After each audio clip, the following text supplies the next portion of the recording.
नमस्कार दोस्तों, दोबारा ये लर्न लॉजिस्टिक्स वीडियो का माध्यम आप लोगों से मिलने में बहुत खुशी हो रही है। आपका कमेंट्स और सजेशंस को ऊपर दिया हुआ ईमेल आईडी logisticsari2020@gmail.com में आप भेज सकते हैं।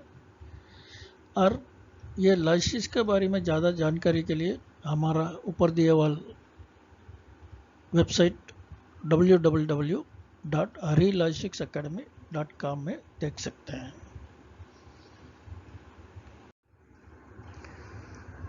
और अभी जो पहले हमने देखा था ऑपरेशनल प्लान डॉक्यूमेंट्स, उसी का कंटिन्यूशन हम देखेंगे अभी उसमें ऑडिट चेकशीट के बारे में। और ये तो पहले जो वीडियो डाला था इससे पहले उसका कंटिन्यूशन है। ये ऑडिट चेकशीट है। ये जो फॉर्मेट दिया ये तो ISO 9001 इंटरनल ऑडिट चेकलिस्ट का फॉर्मेट है। ये ज़रूरी नहीं है इसको आपको फॉलो करने का, क्योंकि आप ISO में रजिस्टर होंगे नहीं होंगे वो मालूम नहीं है। सो इसलिए वो आपको अपना चेकशीट बना सकते हैं, आपका क्वालिटी वाला बनाएगा। सो उस हिसाब से फॉलो कर सकते हैं, क्योंकि आपका जो कंपनी में क्या हैंडल करते हैं उस हिसाब से बना सकते हैं। और ये है वर्क प्लेस इंस्पेक्शन चेकशीट बोलते हैं, क्योंकि कंपनी में जो कंपनी के अंदर मैन्युफैक्चरिंग है तो अंदर कई चीज़ तरीके से काम चलेगा, इसलिए इसमें पूरा कवर किया है। ये लॉजिस्टिक्स का भी चलेगा और जो मैन्युफैक्चरिंग के लिए भी चलेगा। और ये भी अपनी तरीके से आप बना सकते हैं। ये तो जो दिया हुआ है वो तो सिर्फ एग्जाम्पल है। आप अपने कंपनी के ज़रूरत से अपनी काम के ज़रूरत पे अपना बढ़ा सकते हैं। और ये है उसी का कंटिन्यूशन है, सेकंड पेज है। सो इसमें भी कई पॉइंट्स दिया हुआ है। ये भी आप अपने ज़रूरत पे जो फॉलो करना है नहीं फॉलो करना है, किस चीज़ के लिए ज़रूरत है हमें देख के आप अपना बना सकते हैं।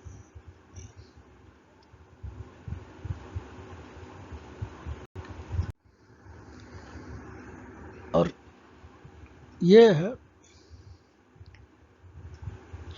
चेकशीट है जो एक ट्रांसपोर्टर कंपनी नहीं तो ट्रकिंग कंपनी जो अपना ट्रक को ऑडिट करने के लिए जो यूज़ कर सकता है। ये भी सैंपल है, ये ज़रूरी नहीं है यही यूज़ करेगा। ये तो सिर्फ एक सैंपल फॉर्मेट मैंने दिया है।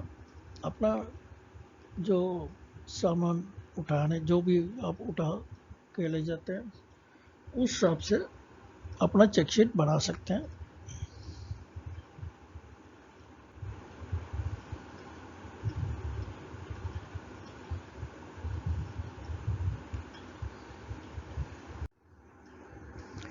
और ये है सेफ्टी एंड हेल्थ ऑडिट चेकशीट्स।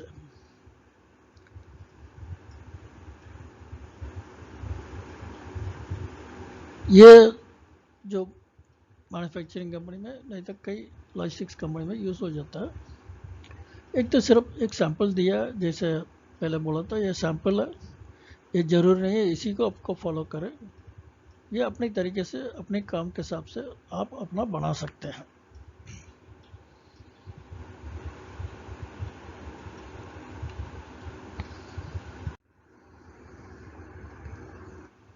यह है इंस्पेक्शन चेकशीट बोलते हैं। ये भी अपनी काम के हिसाब से अपनी ज़रूरत के हिसाब से आप बना सकते हैं, क्योंकि जो अंदर काम करते हैं जिस एरिया का जो इंचार्ज होगा सुपरवाइज़र होगा, ये उनको चेक करने के लिए काम आ जाता है। और दूसरा जो दिया है ये लेबोरेटरी बायोडाइवर्सिटी इंस्पेक्शन चेकशीट बोलते हैं। ये लेबोरेटरी के लिए आता है। ये तो सिर्फ सैंपल फॉर्मेट है जो अपनी ज़रूरत पे अपना बना सकते हैं।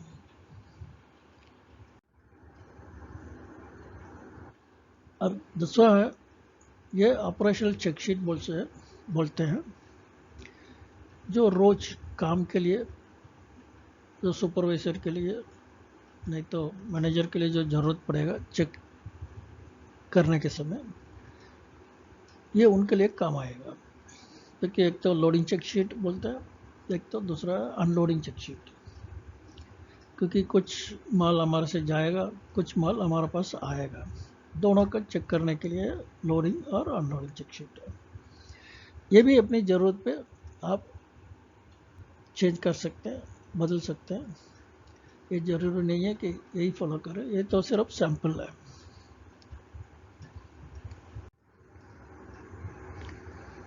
और ये है गुड्स मूवमेंट चेक शीट, पहले वाला, जो स्टोर से नहीं तो वेयरहाउस से जो सामान लोडिंग एरिया के लिए लेके आएगा, उस समय चेक करने का जो भी ज़रूरत है वो उसका चेक शीट फॉर्मेट है।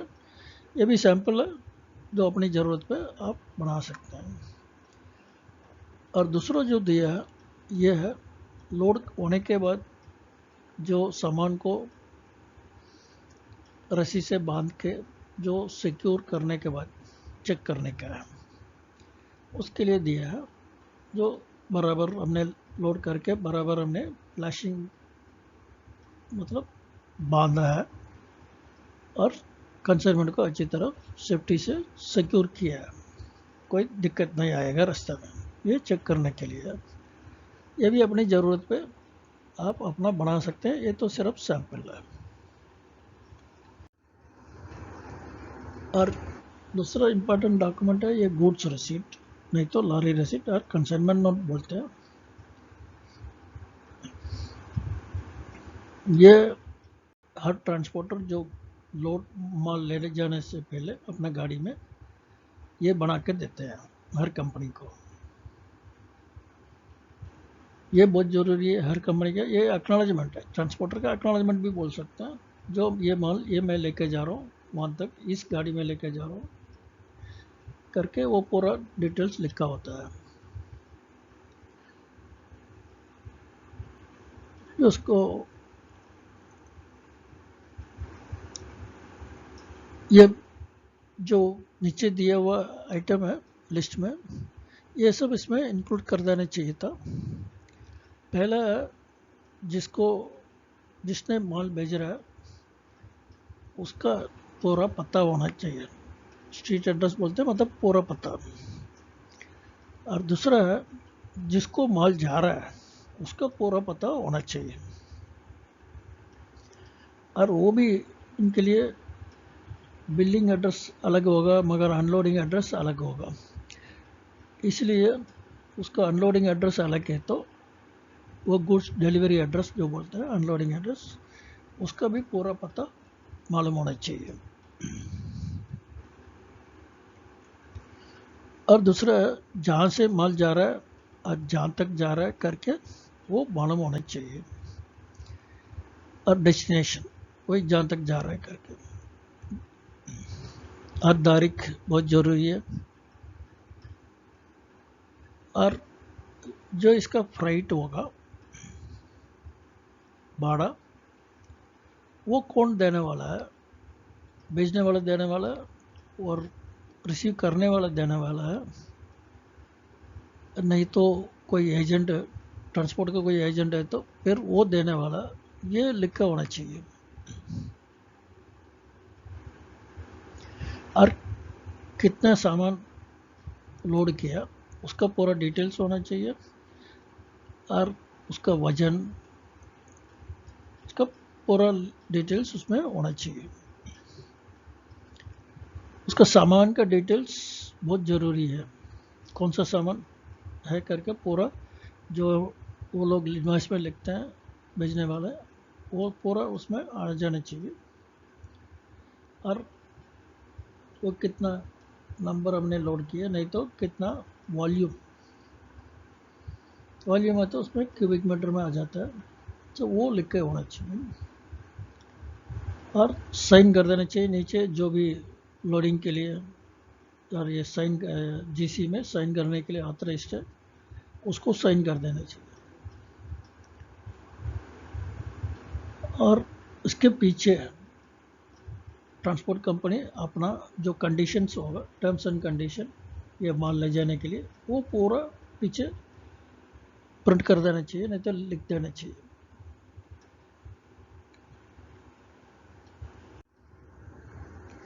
ये है जीपीएस रिपोर्ट। ये भी एक फॉर्मेट सैम्पल के लिए दिया है। हर जीपीएस कंपनी वाले अलग अलग से देते हैं कस्टमर के रिक्वायरमेंट के हिसाब से। जो ट्रक वाले ट्रांसपोर्ट कंपनी मांगेगा उस हिसाब से वो बना के देते हैं, और ट्रांसपोर्ट कंपनी वाले भी जो कस्टमर मांग रहे हैं उसके मुताबिक पूरा डिटेल मांगेगा जीपीएस कंपनी से। सो उस हिसाब से वो लोग बना कर देते हैं। सो ये सैम्पल फॉर्मेट है, ये हर एक गाड़ी का ऐसे रिपोर्ट मिलेगा, कौन सा मिनट में कहाँ गाड़ी था करके पूरा इसमें रहता है। और उसके अलावा एक जीपीएस ट्रैकिंग शीट रिपोर्ट हर एक कंपनी को बनाना पड़ता है, शायद मैनेजमेंट को देने के लिए, नहीं तो कस्टमर को देने के लिए। सो जितने भी गाड़ियां हैं वो सब काम पे, कितने बजे काम पे है, क्या है, पूरा इसमें आ जाता है। ये भी एक सैम्पल फॉर्मेट है, ये ज़रूरी नहीं है यही होना चाहिए। ये तो सिर्फ इंफॉर्मेशन के लिए, मैनेजमेंट को जो इंफॉर्मेशन चाहिए हर गाड़ी के काम पे ये तो रोज़ 2 बार बना सकते हैं, 3 बार बना सकते हैं, जैसे मैनेजमेंट का रिकॉर्ड के हिसाब से, नहीं तो कस्टमर का रिक्वायरमेंट के हिसाब से।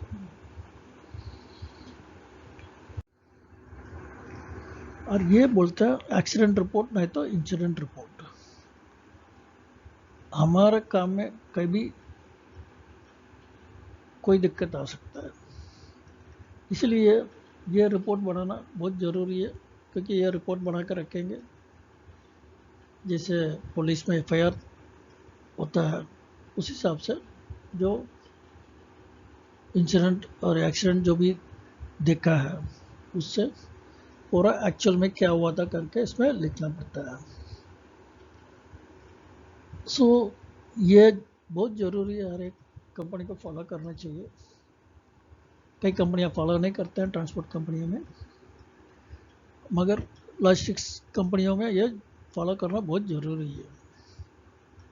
क्योंकि एक रिकॉर्ड हो जाता है भैया, ये एक्चुअल इंसिडेंट कभी भी रेफ़र कर सकते हैं कस्टमर को देने के लिए, और किसी को इन्फॉर्मेशन देने के लिए काम आ जाता है।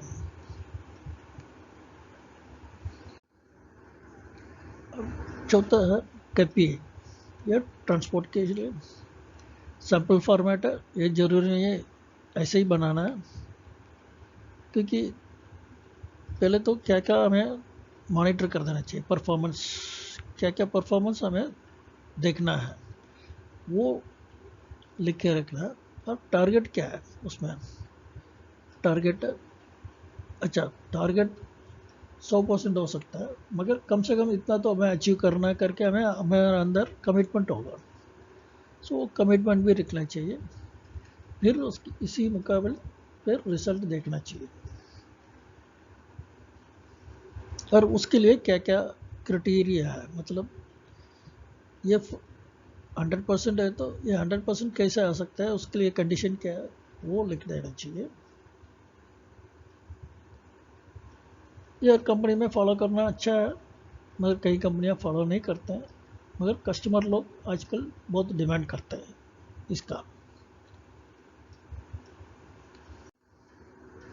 धन्यवाद दोस्तों, आपके कमेंट्स और सजेशंस को ऊपर दिए हुए ईमेल आईडी logisticsari2020@gmail.com में भेज सकते हैं। मैं ये समझता हूँ इस वीडियो के माध्यम आपको कुछ तो बेनिफिट मिला होगा, और अभी आगे आने वाला वीडियो के माध्यम हम दोबारा मुलाकात होगा हमारा। इस चैनल को आप सब्सक्राइब करेंगे तो आपके लिए नोटिफिकेशन आता रहेगा जब भी हम वीडियो अपलोड करेंगे।